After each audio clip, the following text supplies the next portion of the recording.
혹시 살아가시면서 벼랑 끝 전술이라는 단어를 들어보신 적 있습니까?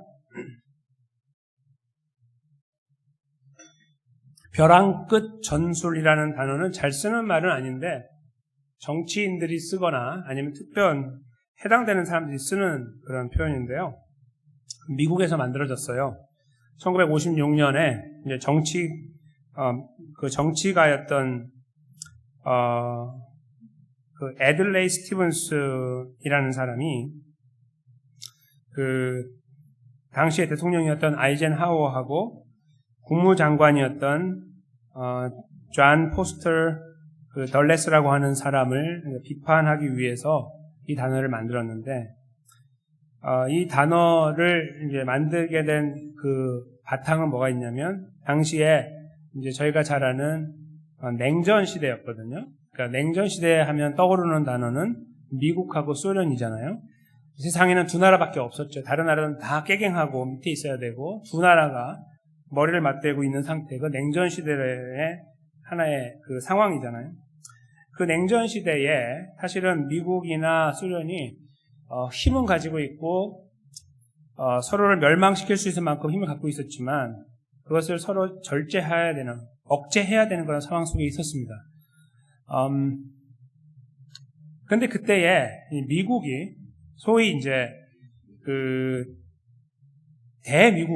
미국 사람들이 생각할 때는 이 대미국이, 경찰국가 미국이 힘을 발휘하지 못하고 깨갱깨갱대고 있고 그냥 두려워가지고, 소련이 두려워가지고 목소리도 내지 못하는 상황이 뭐냐, 이렇게 이제 비난의 채찍을 가하려고 했던 거예요. 그런 채찍의 단어가 바로 이 벼랑 끝 전술이었던 거예요. 거기 서가지고 서로 이러지도 못하고 저러지도 못하는, 힘이 있다고도 말하지도 못하고 없다고도 말하지도 못하는 이런 우스꽝스러운 상황이다. 이거를 말하기 위해 이제 그 단어를 만들었는데, 여기 이제 제가 가지고 온 그림, 이 사파에 보시면 오른쪽에 있는 사람은 아시는, 금방 눈치채는 분도 계시겠지만 미국 대통령 존 F. 케네디예요. 그리고 이제 왼쪽에 있는 사람은 니키타 후르쇼프라고 하는 소련 이제 서기장이죠, 당시에. 이 두 사람이 지금 팔씨름을 하고 있는데, 오른쪽은 이제 서로 팔을 잡고 있는데 왼쪽 손을 잘 보시면은 그 케네디가 이렇게 버튼 같은 걸 누르려고 하고 있죠. 그리고 저쪽 왼쪽에 있는 사람도 잘 안 보이시겠지만 버튼 위에 손이 이렇게 가 있어요. 서로 이렇게 진땀을 빼고 있는 모습이고, 그리고 이제 그 바탕 앉아 있는 의자는 다 서로가 가지고 있는 핵폭탄이죠. 예. 서로 가지고 있는 핵폭탄을 터트리는 이제 그 신용을 이렇게 하고 있는 거예요. 그러니까 조금이라도 마음에 거스리게 하거나 내 마음에 들지 않게 하거나 뭔가 조금 더 과도하게 하면 내가 눌러버린다, 이렇게 서로 으름장을 놓고 있는 그런 그림입니다. 바로 이게 지금 그 아까 말씀드린 벼랑 끝 전술이라는 것을 잘 표현하고 있는 그림이 되고, 실제적인 상황이 이제 쿠바 사태라는 거 알고 계시죠? 쿠바 사태 때 이제 일어나게 됐고, 이제 쿠바에다가 미사일 기지를 설치하면 이제 미국이 그 소련의 미사일권에 들어오면 미국은 아무것도 아니잖아요, 그렇죠? 그렇게 되면. 그러니까 아주 큰 사건이었던 거 알고 계실 겁니다. 바로 그 그림을 이렇게 묘사해 놓고 벼랑 끝 전술, 즉 제대로 목소리를 내지 못하면서 벌벌 떨면서 이러지도 못하고 저러지도 못하는 오리무중 같은 그런 상태를 지속하고 있는 어떤 힘없는 자의 모습, 그것을 이제 대변하고 있다, 이렇게 볼 수 있는 거예요. 비판하기 위한 이제 그런 수단으로 사용했던 것입니다. 벼랑 끝 전술, 좋은 단어는 아닌데, 저희가 이 그림을 이제 여기에는 지금 두 다른 인물이 앉아 있지만, 미국 대통령과 소련 서기장이 앉아 있지만, 저는 저 그림 위에 두 다른 존재를 앉혀보려고 오늘 합니다. 오른쪽에다가는 제가 욥을 앉혀보려고 합니다. 저희가 읽어왔던 욥. 그리고 왼쪽에는 하나님을 이제 잠시 앉혀드리려고 합니다. 그렇게 앉혀드린 상태에서 이제 제 말씀을 잠깐 생각해 보겠습니다. 오늘 저희가 읽은 이 본문은 이제 욥기의 마지막이고, 아직 끝은 아니지만 이제 거의 끝났잖아요. 42장이니까. 그런데 오늘 굳이 이 42장 앞부분 1절에서 6절을 저희가 상고해야 되는 이유는 욥기의 가장 중요한 부분을 담고 있기 때문인데요. 많은 분들이 좋아하는 거는 이 뒤에 나와 있는 이야기, 욥을 읽으실 때 대부분의 성도님들은 절대로 이렇게 읽지 않죠. 앞부분만 살짝 읽고 중간을 뛰어넘어요. 그 말이 그 말 같거든요. 무슨 말인지 잘 모르시는. 이게 그 말이 그 말 같으니까 그래 너 잘났다 그래 하면서 넘어가다가 마지막에 가서 그래 복 받는구나 이렇게 끝나거든요. 대부분이 이렇게 읽으세요. 대부분이. 물론 저희 교회에 계신 분들은 그렇지 않으시겠지만 그래서 욥기가 별로 그냥 그렇게 대단한 책이 아니고 뻔한 이야기예요. 뻔한 이야기. 그래서 저희가 거의 1년 동안 이 말씀을 읽어오면서 아시겠지만 욥은 그렇게 호락호락한 책이 아닙니다. 그 대충 넘어서 읽어가면서 마치 나 욥기 알아요라고 말씀하시면 수박에 걸만 열심히 학다가 끝나는 거와 똑같은 거예요. 그렇죠? 저희는 아주 깊이 파면서 저 밑에까지 수박의 저 중심 부분까지 훑어와서 여기까지 왔습니다. 욥이 왜 이렇게 왔는지 저희가 훑어봤습니다. 그 훑어오는 과정을 저희가 이렇게 보면 욥이 굉장히 젠틀한 모습으로 좀 버릇 있는 사람의 모습으로 하나님 앞에 서서 하나님 처음에는 하나님 왜 이러세요? 이렇게 가볍게 자기의 고통을 호소하다가 시간이 지나면서 하나님 왜 이러냐고요? 이렇게 말하다가 하나님 왜 자꾸 이러냐고요? 라고 이제 목소리를 높여가는 과정들을 저희가 쭉 봐왔습니다. 급기야 24장하고 31장, 특별히 31장에 가면 욥이 완전히 돌아버리죠. 완전히 돌아버려서 어떻게 표현하냐면 하나님 이렇게 해가지고 결국 남는 거 하나님 앞에 아무것도 없습니다. 하나님 저랑 한번 내기할까요? 저랑 한번 다 그 세상적인 말로 하면 계급장 떼고 한번 대화 한번 해볼까요? 이런 식으로 붙어버려요. 그렇죠? 그래서 하나님 앞에 아주 저돌적으로 표현하면서 하나님 이거 지금 아주 실수 크게 하시는 겁니다. 이런 식으로 으름장을 놓는 과정들이 나와요. 그래서 사람이 이제 이렇게 바뀌는데 그거는 욥이 못나서가 아니라 저희가 잘 훑어왔듯이 이거는 우리의 모습이고 욥은 평범한 사람이었기 때문이고 우리도 똑같이 살아가고 있다라고 저희가 훑어냈었습니다. 그렇죠? 그 욥이 갖고 있던 모양이 바로 이 그림과 같다는 거죠. 하나님을 향해서 끄집어내고 있는 여러 가지 이야기들이 하나님 제가 그래도 나름 괜찮은 사람인 줄 알았습니다. 그리고 지금도 괜찮다고 여기는데 이게 웬일입니까? 라고 하면서 하나님께 처음에는 하소연하는 것처럼 나가다가 나중에 하나님을 향해서 마치 단검을 빼가지고 칼을 휘두르면서 뭔가 위협하는 듯이 하나님을 조르고 있는 모습이 등장해서 마치 버튼을 누를 것 같은, 그렇죠? 이 버튼을 누르면요, 하나님, 저는 그냥 죽으면 없어지겠지만 하나님 잘 생각하세요. 이건 누르면요, 제 주변에 있는 사람들이 하나님 뭐라고 할 것 같아요? 라는 식의 카드를 꺼내들었죠. 하나님께도 남는 거 없습니다. 하나님이 그렇게 아끼고 복 줬던 사람이 저렇게 비참하게 죽었다라고 하면 누가 하나님 믿겠습니까? 라고 하는 카드를 꺼냅니다. 그게 바로 버튼을 누르고 있는 이 그림 속에 등장하는 인물과 같다는 거예요. 하나님은 한 손을 잡고 하나님하고 마치 씨름을 하면서 버튼을 누를 준비를 하고 있는 거예요. 하나님은 누릅니다. 자꾸 이러면 눌러요. 라고 하는 어떤 그런 식의 접근을 저희가 읽어왔다는 거예요. 바로 이 그림을 통해 저희가 그것을 보는데요. 오늘 이 본문이요, 저희들에게 이제 주는 이 욥의 이미지가 갑자기 바뀌어요.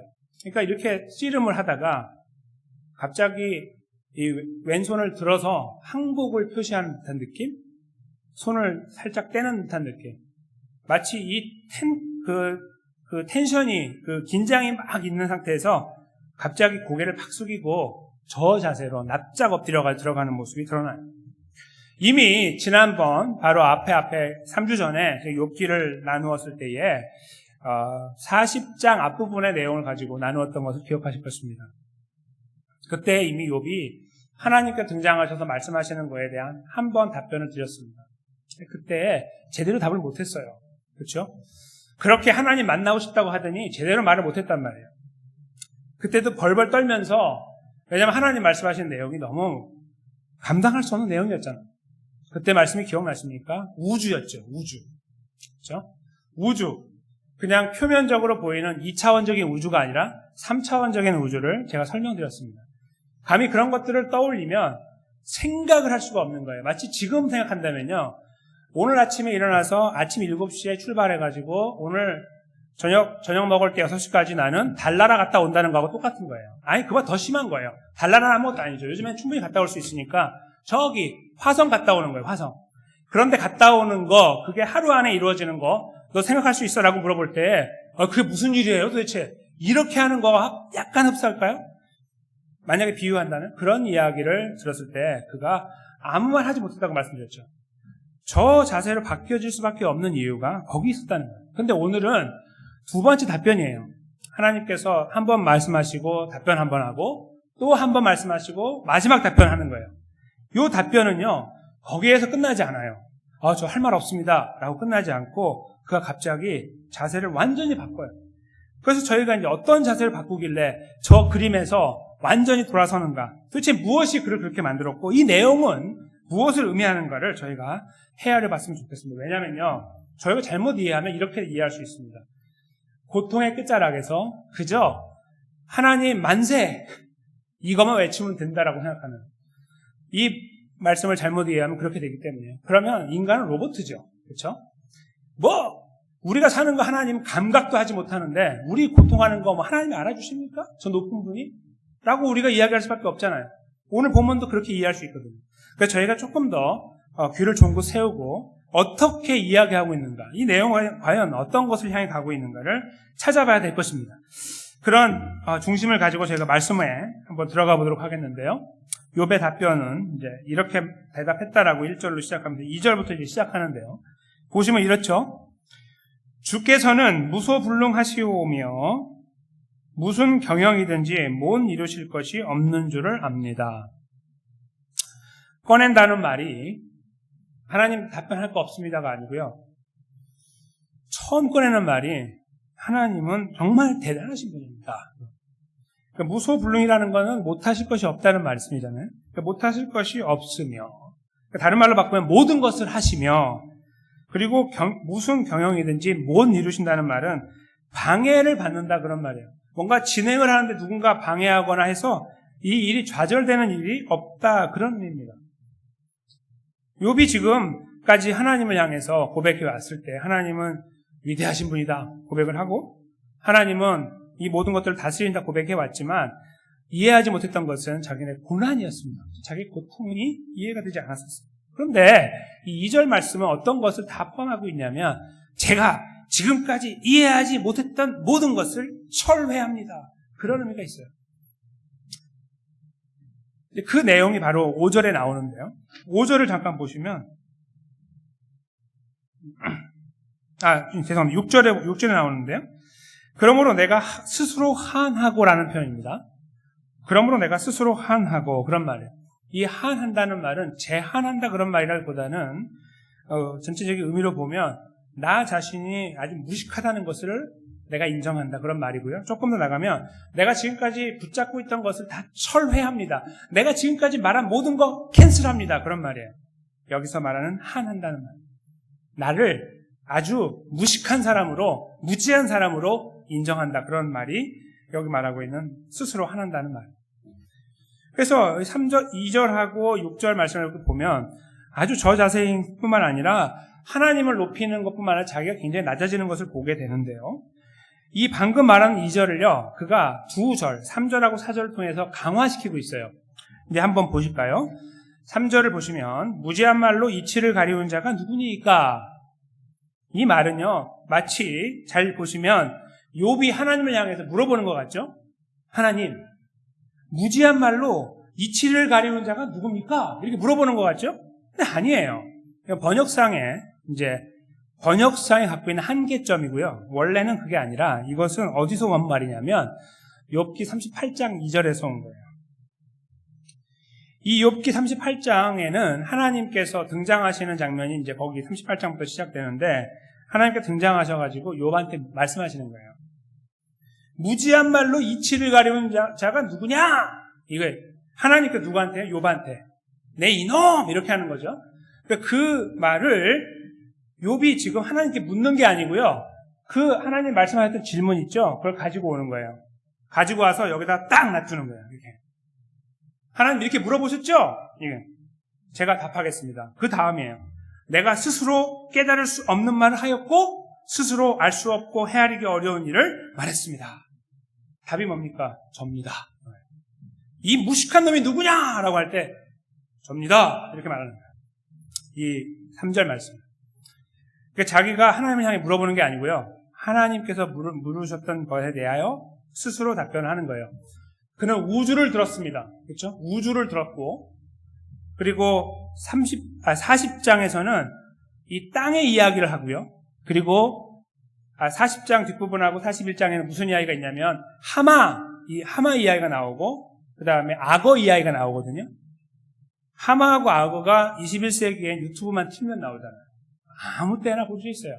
옛날에 그 유튜브가 없을 때에는 뭐 보고 싶어도 못 볼 수가 있어요. 인터넷 하시는 분들이야 보지. 그래도 어디 가야 볼 수 있는 거잖아요. TV에 나오면 보고. 그런데 21세기에는 그렇지만 당시에 지금으로부터 약 4,000년 정도 전에 그때는 완전히 다른 이야기예요. 악어와 하마가 사는 곳에 있는 사람들은 몰라도 그것을 들어서 알고 있는 사람들에게는 이게 무슨 괴물 같은 거란 말이에요. 아주 크고, 그렇죠? 아주 힘이 세고. 41장을 한번 읽어보시면 악어를 아주 묘사하는데 엄청나게 묘사해요. 무엇으로 찔러도 들어가지 않는 철갑을 입고 있고, 누가 거기에서 뭐 빌어도 소용없고, 뭐 그 마음을 바꾸려고 해가지고 가가지고 뭘 잘해줘도 확 물어버리면 그냥 죽는 거고, 막 그런 괴물로 표현하거든요. 그런 이야기를 쫙 듣고 있는 거예요. 앉아가지고 하나님으로부터. 그러면서 그가 마음이 확 녹아버렸어요. 확 녹아버리고 나니까 그가 아이쿠나, 내가 아는 것이 미천하구나, 그걸 알게 됩니다. 그래서 하나님 앞에 이야기를 하기를, 무지한 말로 하나님의 이치라는 말은 하나님의 뜻이라는 것인데, 하나님의 뜻을 가려우는 자는 바로 저였습니다. 제가 지금까지 이 불만을 토한다고 하나님께 했는데 다 헛소리만 짓거렸습니다. 이렇게 말한 거예요, 자기가. 그래서 2절에 말한 하나님은 진실로 무소불능하십니다라는 말을 서포트를 하고 있습니다. 또 하나가 나와요. 4절. 내가 말하겠사오니 주여 들으시고 내가 주께 묻겠사오니 주여 내게 알게 하옵소서. 이 말은 이 문맥에 맞지 않아요. 한국어로 읽으실 때 잘 읽으시는 분들은 그렇게 아세요. 이게 여기 필요 없어요. 이거 언제 말씀하실 건데, 하나님이? 이거 질문인가? 질문이면 이거 답을 하셔야 돼요. 없어요, 이거. 하나님이 답 더 이상 이제 이런 거 말씀 안 하시거든요. 이게 뭐예요? 그냥 혼자 말하고 끝나버려요? 그럴 수 없어요. 성경에서. 그렇죠? 반드시 물음이면 답이 있어야 되니까요. 이건 그게 아니고요. 이것도 마찬가지로 욥기 38장 3절에서 온 거예요. 하나님께서 욥한테 말씀하신 거예요. 38장 3절에 욥아, 너는 대장부처럼 허리를 묶고 내가 너에게 묻는 것을 대답해라. 또 40장 7절에 똑같은 말씀을 한 번 더 하세요. 그래서 욥을 이렇게 옥죄이시거든요. 막 이렇게 누르시는 거예요. 근데 그 뒷부분에 나와 있는 게 내가 너에게 묻는 것을 대답해라. 그 말이 있죠. 그 말을 갖고 온 거예요. 그 말을 가지고 와서 여기다가 놓았다는 거예요. 그러니까 무슨 말씀이냐면 지금 뭔가를 묻고 있는 것이 아니라 3절에서 하나님, 바로 그 무지한 자가 접니다를 말하고 나서, 그리고 내가 너에게 묻는 것 대답해라라고 하는 그 대답을 저는 감당하지 못하겠습니다라는 것이 이 4절에 나와 있는 말씀의 의미라는 거예요.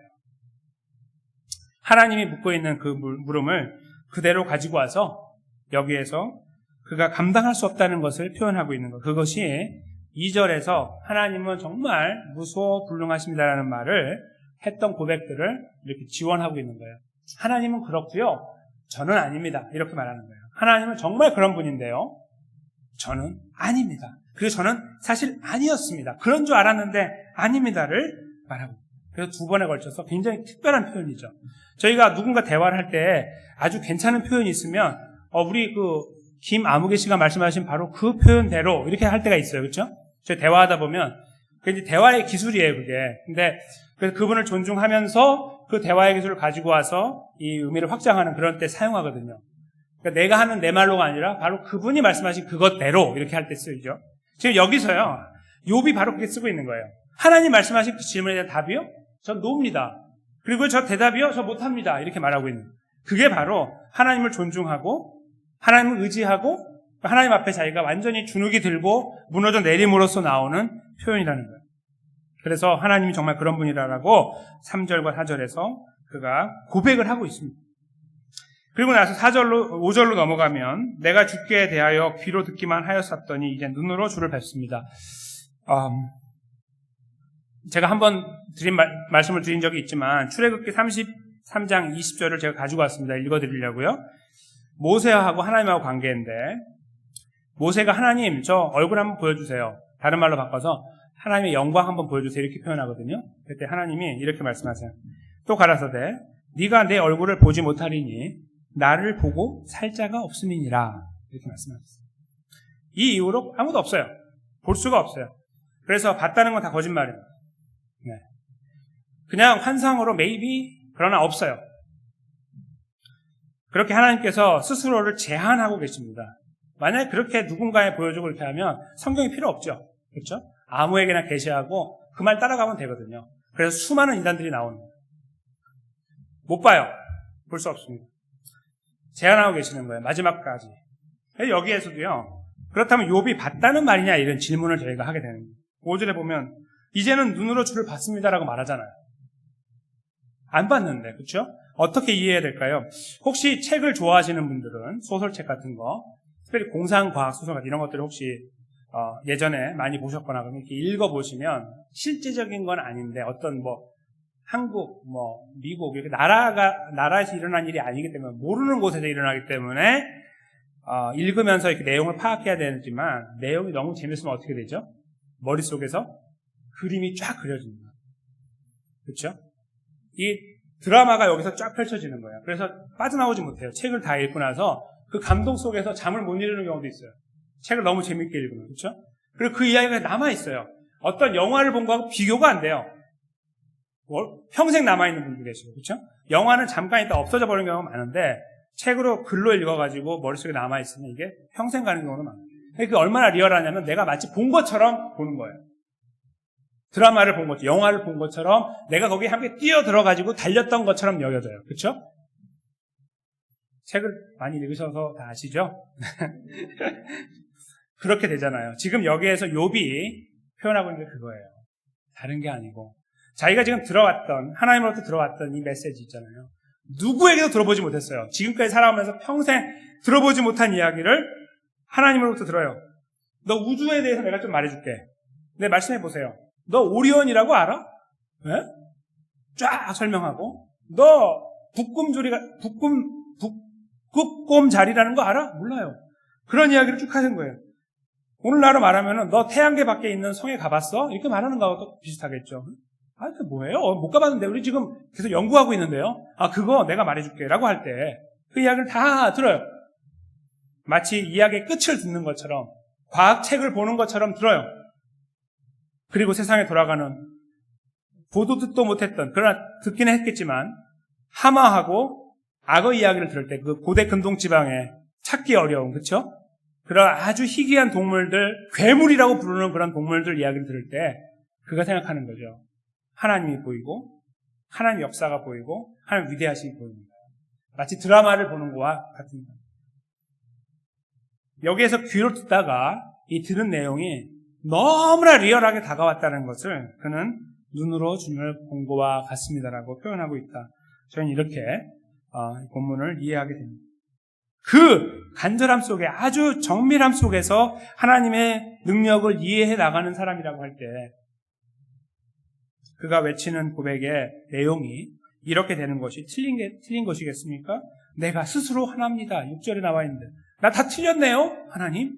아닌 줄 알았는데 다 틀렸네요. 라고 말할 수 있지 않겠습니까? 만약에 그 위대하심을 느낀다면 말이죠. 근데 거기서 끝이 아니고요. 제일 마지막 절을 보시면 바로 오늘 제목이 나오게 된 바탕인데요.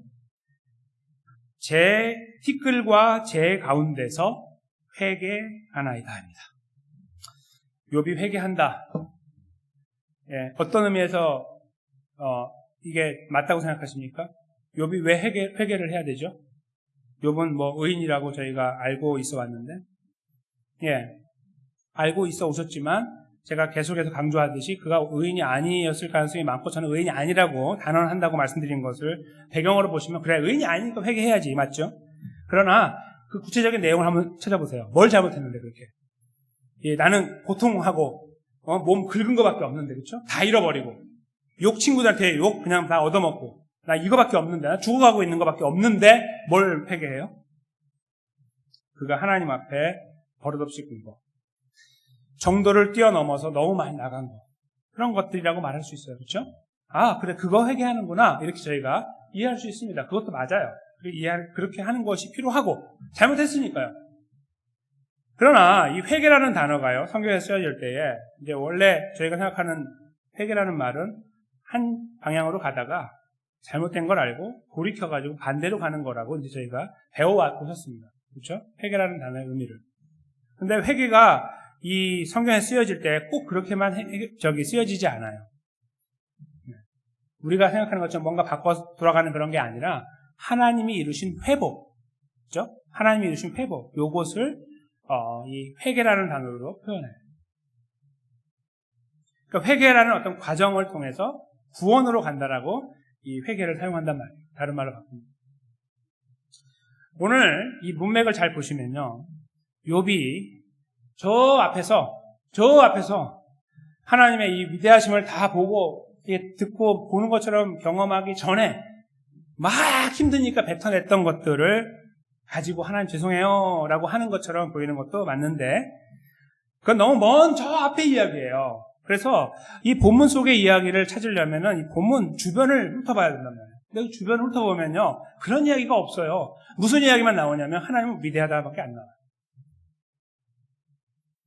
그래서 여기서 말하는 이 회개라는 것은 잘못을 이렇게 회개한다, 잘못했다라는 것을 뉘우치는 어떤 그런 의미라기보다는요,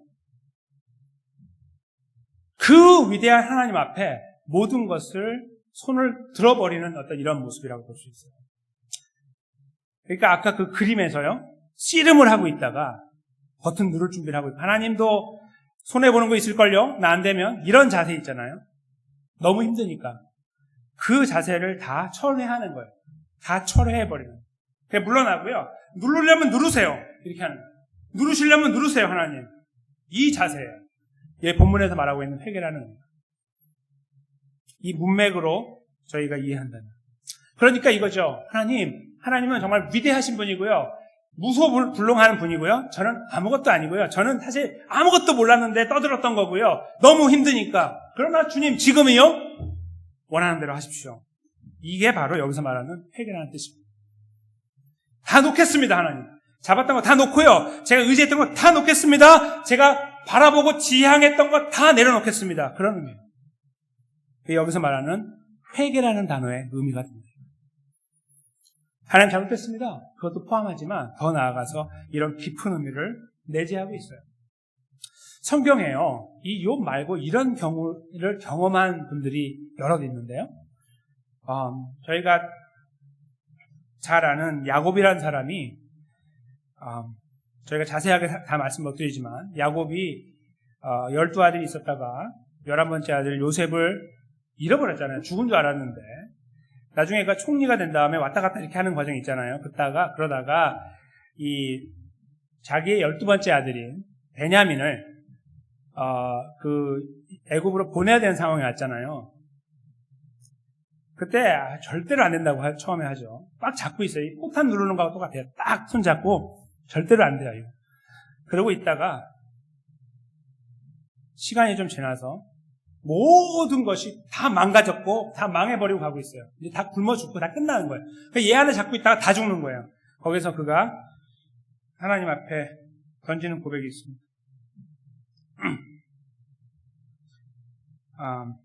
내가 잃게 되면 잃으리로다. 창세기 43장 14절인데요. 내가 자식을 잃게 되면 잃으리로다. 이렇게 이 잡았던 걸 확 놓는 순간이 와요. 그때까지 텐션이 있고 하나님 붙잡고 있는, 하나님 이거 안 해주시면 하나님 손해입니다. 이렇게 하고 있는 거예요. 놔버리는 장면. 그것이 오늘 본문의 회개하고 똑같은 거예요. 그 다음에요, 다니엘의 세 친구가 바벨론에서 풀무불에 들어가는 상황을 만났지 않습니까? 우상 숭배를 거부했을 때 풀무불 앞에 섰을 때 그들이 느부갓네살 왕에게 이야기하네요. 너 이제 곧 죽는데 어떻게 다시 한번 기회 줄까? 그랬을 때 No thank you 하면서 이렇게 말을 해요. 다니엘 3장 17절 18절인데요. 만일 우리가 우리 걸 지키게 되면요, 계속 우리의 믿음을 지키게 되면요, 왕이여, 우리가 섬기는 우리 하나님이 우리를 극렬히 타는 풀무 가운데서 능히 건져내시겠습니다. 왕의 손에서도 건져내실 것입니다. 이렇게 말해요. 근데 그 다음에 뭐죠? 잘 아시죠? 18절을 시작할 딱 포인트에 그리 아니하실지라 이거예요. 딱 잡고 있는 거죠. 하나님 잡고 있는 거예요. 근데 이게 아니라 할지라도 이 말이에요. 그때로부터 약 시간이 한 100여 년 정도 흘러가지고요, 아하수에로 왕이라는 왕이 페르시아에 등장하고 그의 아내가 되는 에스더 이야기가 성경에 기록되어 있습니다. 에스더가 정확하게는 유대 사람들, 유다인이죠. 유다인들을 하만의 손에 의해서 다 진멸되게 되는 위협 앞에 있을 때에 목숨을 걸죠. 그가 그 사촌과 모르드게하고 이제 대화를 하면서 결심을 하고 기도하면서 기도를 부탁하고 이제 왕한테 가는 그 과정이 나올 때 했던 말이 기억나시죠? 나를 위해 다 기도 같이 해 주세요! 라고 부탁하더니 하는 말이 죽으면 죽으리이다. 바로 이 말씀이 다 똑같은 말이에요. 이렇게 되면 이르리라, 죽으면 죽으리라.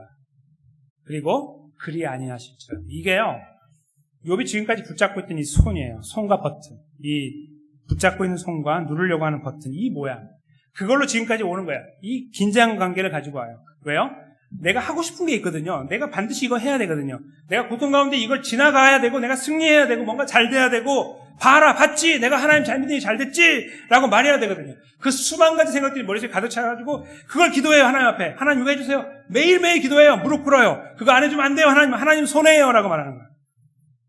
그 수만 가지 시간들을 우리가 지나오면서, 이거 안 놔요. 이거 안 놉니다.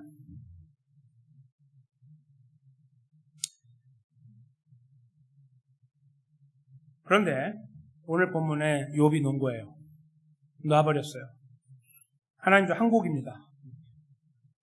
야, 너 내가 확 죽일 수도 있는데 알아서 하세요. 하나님 전부 하나님 거예요. 이렇게 된 거예요. 너 나한테 내 이름이 땅에 떨어진다면서 하나님이 하시는 거예요. 그런 거 제가 다 헛소리 한 겁니다. 하나님 전부 하나님 알아서 하세요.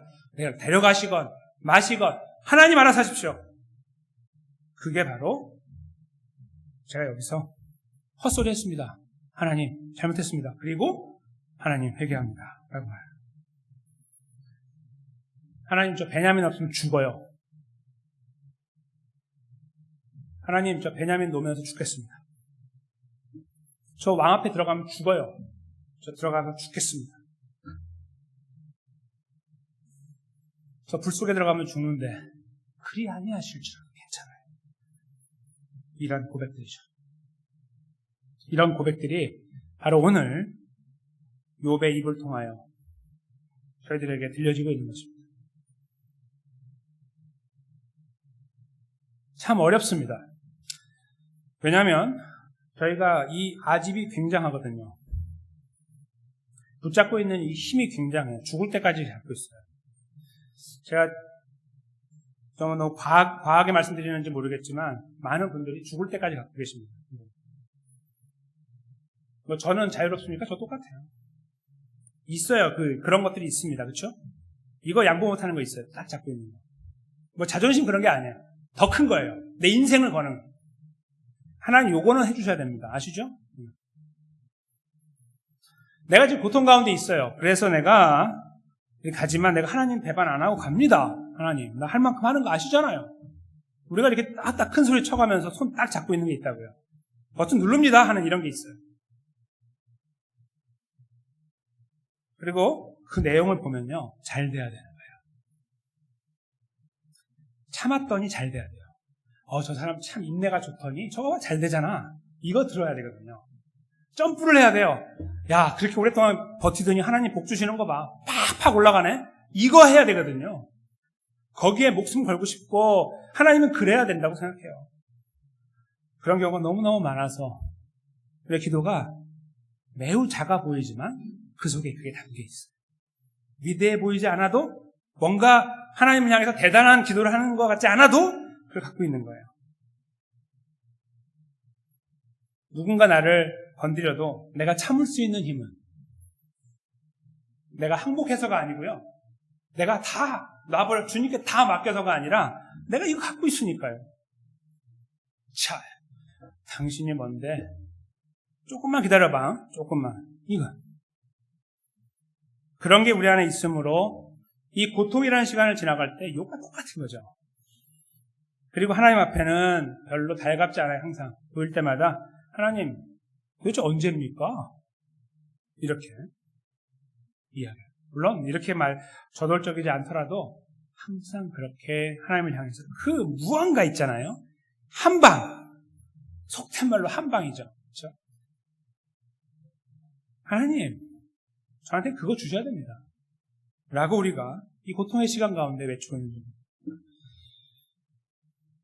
이 욥은 저희들에게 이 고통 그리고 이 회개라는 이 제목의 말씀 속에서 고통, 그 끝자락에서 항복을 이야기하고 있습니다. 하나님 앞에 항복하는 거. 가지고 있는 거, 죽을 때까지 붙잡을 수밖에 없는 거, 어쩌면 그것이 여러 가지가 있다면 그걸 왜 놓는 거? 하나둘씩. 그런 것들이라고도 말할 수 있습니다. 그럼 우리에게 요청하고 있고, 권유하고 있고, 권고하고 있는 거예요. 그것이 맞다고. 왜요? 하나님은 위대하시니까. 하나님은 무소불능하시니까. 하나님 전지전능하시니까. 하나님은 주권자이시니까. 이 욥기의 주제가 되는 주권자 하나님이 우리 하나님이십니다. 우리가 아버지로 부르는 분이 바로 그 하나님이시니까요. 다른 말로 하면 그분이 우리의 걸음을 끝까지 책임지시니까요. 내가 여기서 요절한다 할지라도 그것은 망한 게 아니니까요. 내가 시름시름 앓다가 아무의 환영도 받지 못하고 세상을 떠난다 할지라도 그것이 실패가 아니니까요. 하나님은 그것을 우리에게 허락하여 주셨기 때문에 누구를 통해서요? 우리의 구원자 예수 그리스도. 근데 예수님이요 걸어갔던 걸음을 잘 보면 회개와 이 고통과 회개의 시간을 지나가셨어요. 언제인 줄 아십니까? 바로 여기 적혀있는 말씀 바로 저 부분에서 드러납니다. 마가복음 14장 36절인데 한 목소리를 읽겠습니다.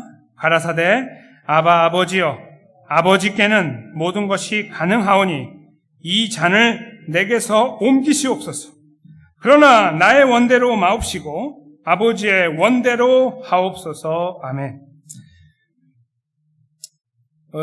마태복음하고 누가복음에 똑같이 기록되어 있는데요. 유독 마가복음에만 아바라는 단어가 들어가 있어요. 아바가 오늘날로 하면 아빠예요. 정확하게 아빠예요. 그냥 이 번역할 때 잘 몰라서 아바라고 한 거고요. 원래 아빠, 한국말 아빠하고 똑같은 말이에요. 친근감 있는 표현 아빠가 히브리어하고 우리하고 똑같아요. 그래서 그들이 말하는 아빠, 이것이 우리의 아빠예요. 여기서는 아빠, 아버지 불러요. 여기 예수님의 그 감정이 느껴지세요? 미칠 것 같은 상황, 죽을 것 같은 상황이죠.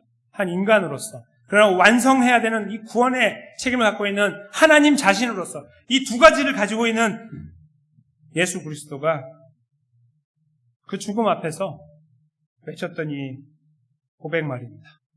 이 간구 말입니다. 그것은 고통이었고요. 극단적인 고통이었고 그 안에서 그는 이렇게 말씀하시죠. 모든 것이 가능합니다. 이 잔을 내게서 치워주십시오. 십자가밖에 없을까요? 그러나 나의 원대로 마시고 아버지의 원대로 되게 바랍니다. 야곱의 고백, 욥의 고백, 다니엘의 세 친구, 에스더, 그리고 예수 그리스도께서 이 고백을 완성하셨습니다. 이 고백을 드셨어요. 내가 기도하니까 하나님 좀 다르게 합시다가 아니고 기도하시고 항복하셨습니다.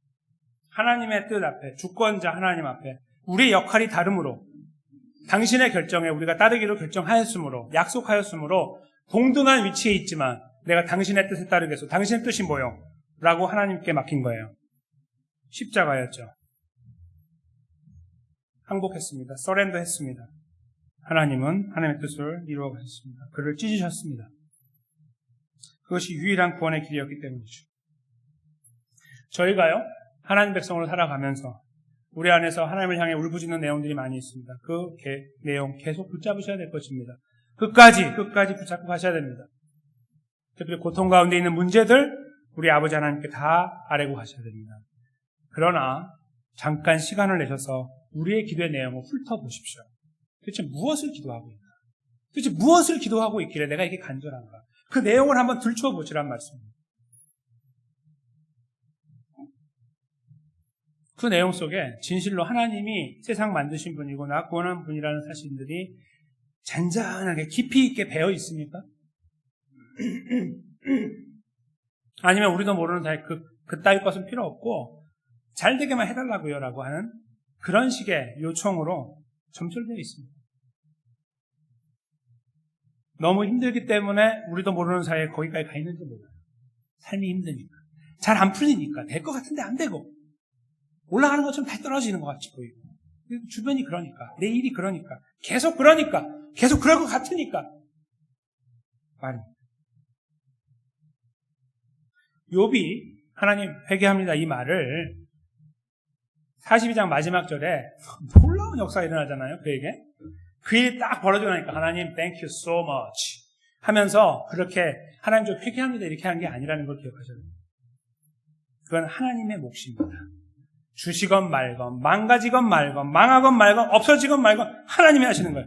우리는 이미 가졌기 때문에 괜찮아요. 예수 그리스도를 가졌기 때문에 괜찮은 겁니다. 그런 믿음이 바로 나 놓겠습니다라는 믿음이에요. 고통 속에서 나 회개합니다라는 고백이에요. 나 진지해지기 원합니다. 진지하고 싶습니다. 진지하게 하나님 나의 삶을 거두시고 붙잡아 주시고 이 험난한 시간 속에서도 나를 이끌어달라고 기도하는 그 기도의 모양이고 내용이 바로 그것이기 때문에 바로 그것을 저희가 생각해 봐야 돼요. 무엇 때문에 배를 움켜쥐고 기도하고 있는가? 그 내용은 도대체 무엇인가?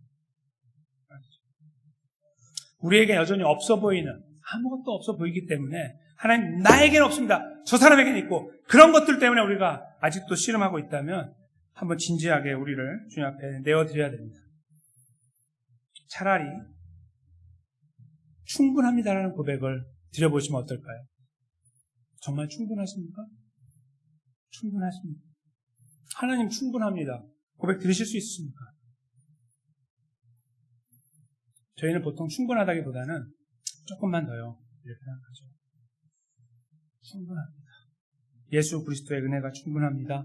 그가 나를 위해 고난의 걸음을 걸으시고 하나님 앞에 서렌더, 항복하시고 뜻대로 하십시오를 맡겨드렸던 바로 그 모습이 나를 살렸고 여기까지 인도했다는 사실이 나에게 유일한 위로와 격려와 소망이 된다는 사실을 저희들이 함께 동의하고 인정하고 고백하는 자리에 세워지기 원합니다. 그런 고백들을 저희가 붙잡고 있을 때 비로소 오늘을 살아갈 수 있습니다. 비로소 오늘이 불만스럽지 않습니다. 비로소 오늘의 이 문제를 주님께 더 맡길 수가 있는 것입니다. 그 하나님을 볼 수 있기 때문에 그 위대하심이 보이기 때문에 나 같은 것을 사랑하시고 인도하시는 하나님의 위대하심이 보이기 때문에 변하지 않으심이 보이기 때문에 그 앞에 맡길 수가 있습니다. 그 예수님의 십자가 부활이 이루신 구원이 이렇게 영원 불변의 가치를 갖고 있다는 것을 알고 있기 때문에 그것만 생각하면 배가 고프지 않아요. 눈물만 흘리고 가슴이 저며와요. 감사만 나와요. 하나님 이거 고통 아니에요 라는 고백들이 흘러나오게 돼요. 괜찮아요 하나님. 잘못했어요 하나님. 그것만인 줄 알았어요 하나님. 이런 고백들이 우리 안에서 흘러나와요. 바로 욥이 이렇게 하염없이 무너져 내린 것처럼 말이죠. 저는 이런 아름다운 회복, 무너짐의 역사, 그러므로 회복의 역사가 사랑하는 성도님들의 삶과 또 저의 삶에 넘치기 원합니다. 오늘을 살아가면서 이 가슴을 막 짓눌러 오고 있는 이 일들이 우리를 정복하지 못하고 넘어뜨리지 못하게 우리가 이런 고백들 가운데서 주님의 역사하심을 만나고 나를 사랑하시는 사랑이 나를 부욕해 해서 나를 배부르게 만드는 은혜들이 무엇인지를 경험해 나가는 바로 그런 은혜를 누리며 오늘도 내가 혹시라도 넘어진다 할지라도 그 걸음을 주님께 온전하게 맡길 수 있다는 이런 확신을 가지면서 내가 잘나서가 아니고 주님께서 잘나셨기 때문에 나를 사랑하는 주님이 너무 잘나셨기 때문에 주님의 이름으로 하나님 앞에 나아가 문제를 맡기게 되는 그런 건실한 하나님 백성들로 삶을 맡겨드리는 또 걸어가는 사랑하는 성도님들과 저의 삶이 되시기를 주님의 이름으로 간절히 축원합니다.